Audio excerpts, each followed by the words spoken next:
Assalamualaikum warahmatullahi wabarakatuh. Bertemu lagi dengan saya di sini Andi Sakti. Kali ini saya ingin membahas tentang candi, yaitu Candi Borobudur yang terletak di Jawa Tengah, Kabupaten Magelang, Kecamatan Borobudur, Indonesia. Candi Borobudur adalah candi Buddha atau candi agama atau candi peradaban Buddha terbesar yang ada di seluruh dunia, terletak di Indonesia. Jadi kita harus bangga menjadi warga negara Indonesia karena kita mempunyai candi terbesar yang ada di dunia. Langsung saja kita gas.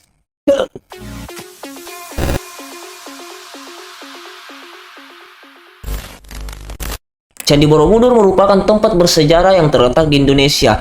Candi ini terletak di Kecamatan Borobudur, Kabupaten Magelang, Jawa Tengah. Dari letak geografisnya, candi ini terletak di sekitar 40 km barat dari kota Yogyakarta. Sedangkan Borobudur pula terletak di atas bukit pada dataran yang dikelilingi oleh beberapa gunung ataupun perbukitan yang ada di sekitarnya.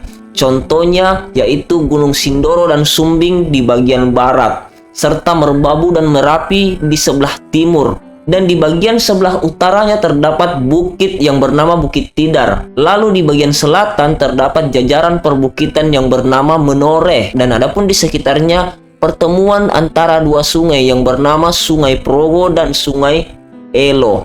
Candi Borobudur pula adalah candi peninggalan agama Buddha terbesar yang ada di seluruh dunia. Adapun fungsi dari Candi Borobudur ini pada masa lalu hingga sampai saat ini adalah tempat ziarah umat Buddha. Jadi pada masa lalu dijadikan sebagai tempat ziarahnya keagamaan Buddha pada masa lalu, dan hingga pada saat ini masih tetap digunakan pada hari-hari tertentu. Pada tahun 1991, Candi Borobudur resmi ditetapkan sebagai situs warisan budaya dunia oleh UNESCO.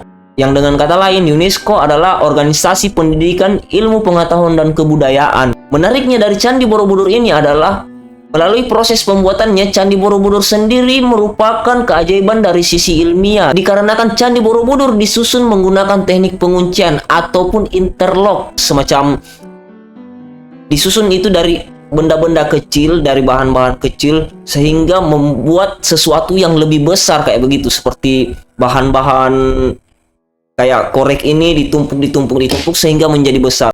Atau dengan kata lain, sistem jigsaw, sistem puzzle yang berbentuk jigsaw, ya, puzzle, yang dapat dilihat dari susunan batu candinya pada bagian bawah dan pada gerbangnya. Adapun fungsi yang masih tetap digunakan hingga saat ini, yaitu contohnya adalah orang datang di daerah Candi Borobudur otomatis pasti datang untuk melakukan penelitian ataupun melakukan perhitungan matematika di situ. Karena orang yang datang seperti para anak sekolah, para peneliti, mereka itu belajar untuk menghitung beberapa stupa-stupa yang ada, karena dikarenakan stupa dari Candi Borobudur ini sangat banyak, teman-teman. Adapun fungsi lainnya yaitu tempat wisata keagamaan. Ya, pastilah, karena kan itu mayoritas dahulu kala itu kan peradaban agama Buddha yang membuat itu. Pada awalnya candi ini dibangun untuk memuliakan umat Buddha sekaligus untuk berfungsi sebagai tempat ziarah untuk menuntun umat manusia beralih dari alam nafsu duniawi menuju pencerahan dan kebijaksanaan sesuai dengan ajaran Buddha pada masa itu. Setelah saya mencari beberapa artikel yang ada di internet dan merangkumnya, sejarah tentang candi ini diperkirakan dibangun mulai dari abad ke-8 dan 9 sebelum Masehi oleh dinasti Sailendra. Yang pada saat itu, dinasti Sailendra adalah dinasti yang tercatat sebagai dinasti penganut keagamaan Buddha Mahayana.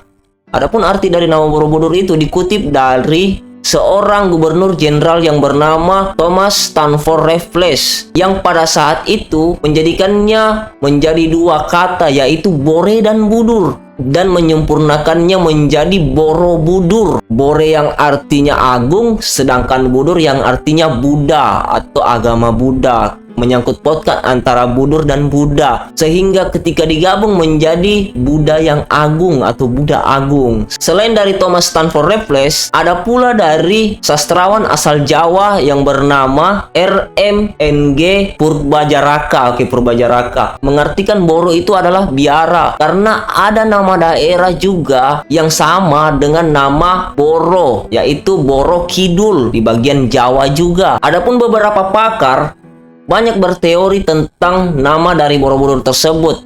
seperti arkeolog asal Belanda William Frederik Stutterheim yang mengartikan Borobudur sebagai biara di atas bukit, karena budur dalam bahasa Minangkabau yang artinya budua atau sedikit lebih menonjol, atau dengan kata lain bukit, jadi bukit yang lebih menonjol seperti itu. Jadi orang mengatakan Borobudur sebagai bukit yang lebih menonjol, kata dari William Frederik Stutterheim.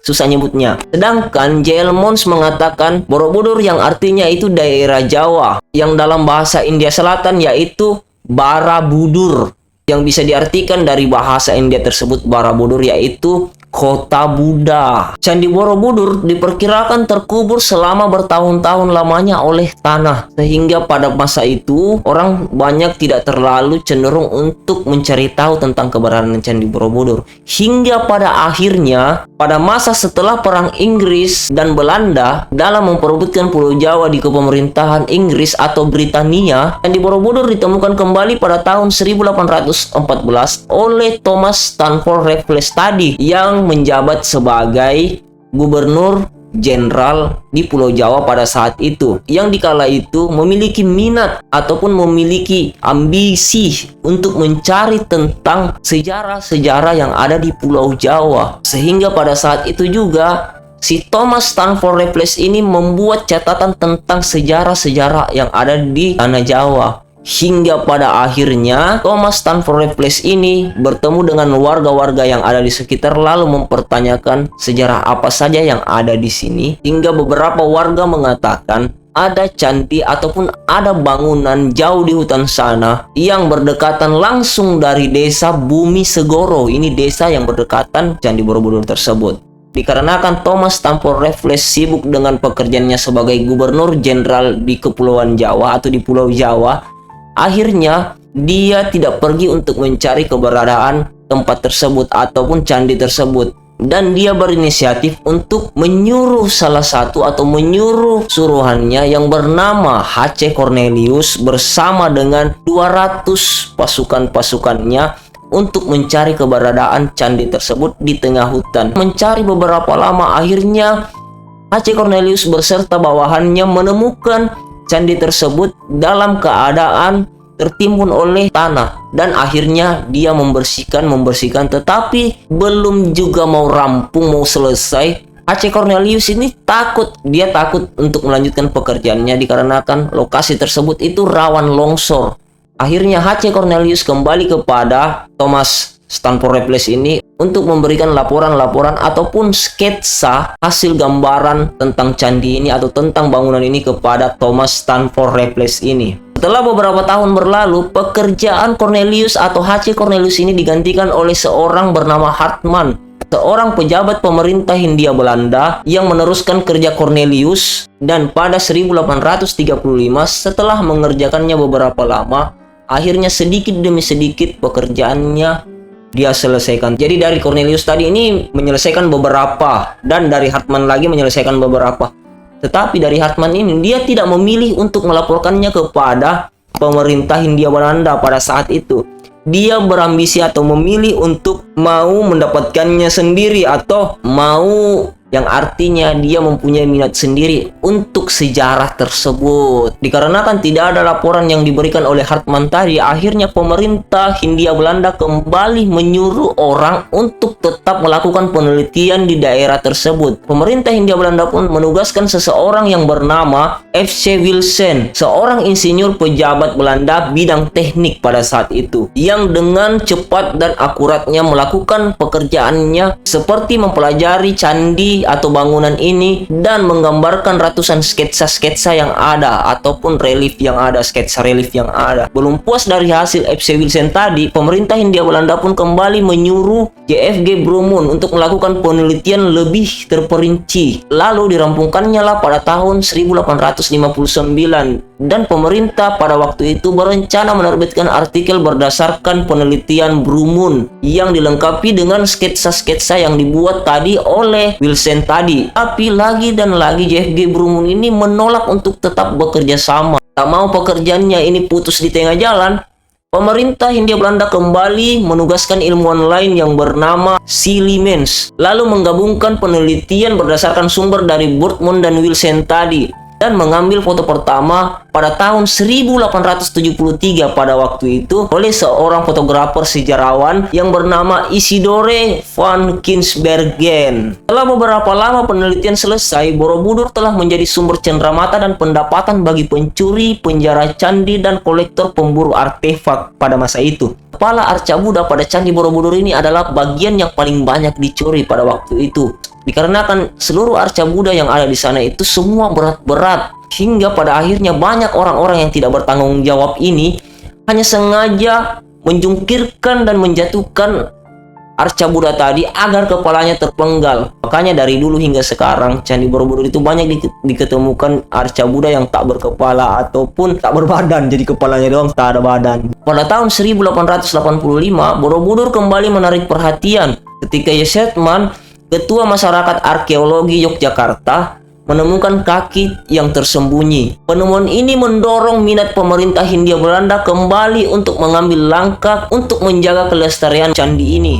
Pada tahun 1900, pemerintah membentuk komisi yang terdiri atas 3 pejabat untuk meneliti monumen ini. Ketiga pejabat ini bernama Brandes, seorang sejarawan seni, Theodor van Eyerpy, seorang insinyur yang juga anggota tentara Belanda, dan Van de Kamer, insinyur ahli konstruksi bangunan dari Departemen Pekerjaan Umum. Pemugaran kembali dilakukan pada kurun waktu 1907 sampai dengan 1911 yang menggunakan prinsip anastilosis dan dipimpin oleh Theodor van Eyerpy. 7 bulan pertama dihabiskan untuk menggali tanah di sekitar Candi Borobudur ini dengan tujuan untuk menemukan kepala Buddha yang hilang dan panel-panel batu yang berserakan. Setelah itu Van Eyerpy membongkar dan membangun kembali 3 teras melingkar dan stupa di bagian puncak Candi Borobudur tersebut. Adapun pemugaran yang dilakukan beberapa kali itu adalah pemugaran kecil-kecilan yang dilakukan sejak itu, tetapi tidak cukup untuk memberikan perlindungan yang utuh.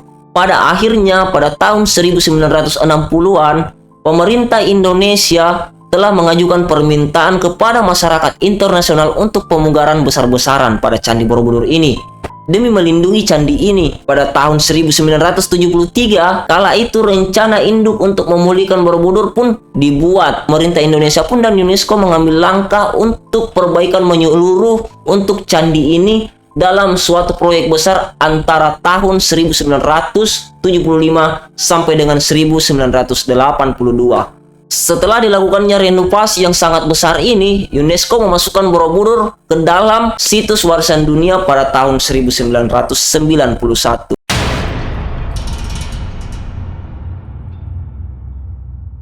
Adapun struktur Candi Borobudur ini adalah Candi Borobudur memiliki bentuk struktur seperti punden barundak atau bangunan berbentuk susunan. Jadi itu disusun-susun ya, tadi yang saya katakan di awal tadi seperti begitu. Yang semakin ke atas semakin mengecil dengan 4 buah tangga pada setiap arah mata angin. Jadi ada 4 buah tangga itu pada setiap arah mata angin ya, timur, barat begitu.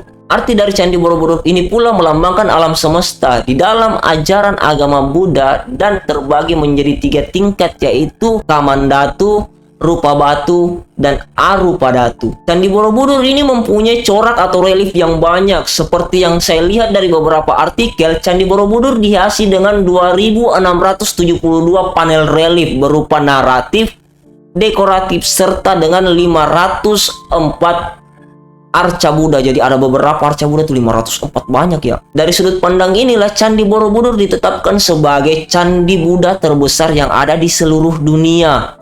Oke, mungkin sampai di situ saja penjelasan saya tentang Candi Borobudur. Mohon maaf sekali lagi kalau masih ada kurang untuk penjelasan tentang Candi Borobudur ini, karena saya sudah mencari beberapa artikel tapi sangat susah untuk mendapatkan artikel yang betul-betul banyak. Jadi mungkin sampai di sini saja untuk penjelasan tentang Candi Borobudur. Semoga kedepannya masih bisa tetap membahas Candi Borobudur dan bisa mendapatkan artikel-artikel yang lebih banyak untuk Candi Borobudur ini, karena jujur bagus untuk tetap dipelajari Candi Borobudur karena keindahan dan kemegahannya, dan bagus juga untuk menambah wawasan sejarah kita. Oke, mungkin sampai di situ saja untuk video ini. Thank you yang sudah nonton. Jangan lupa like, comment, dan subscribe channel ini. Thank you. See you. Wassalamualaikum warahmatullahi wabarakatuh.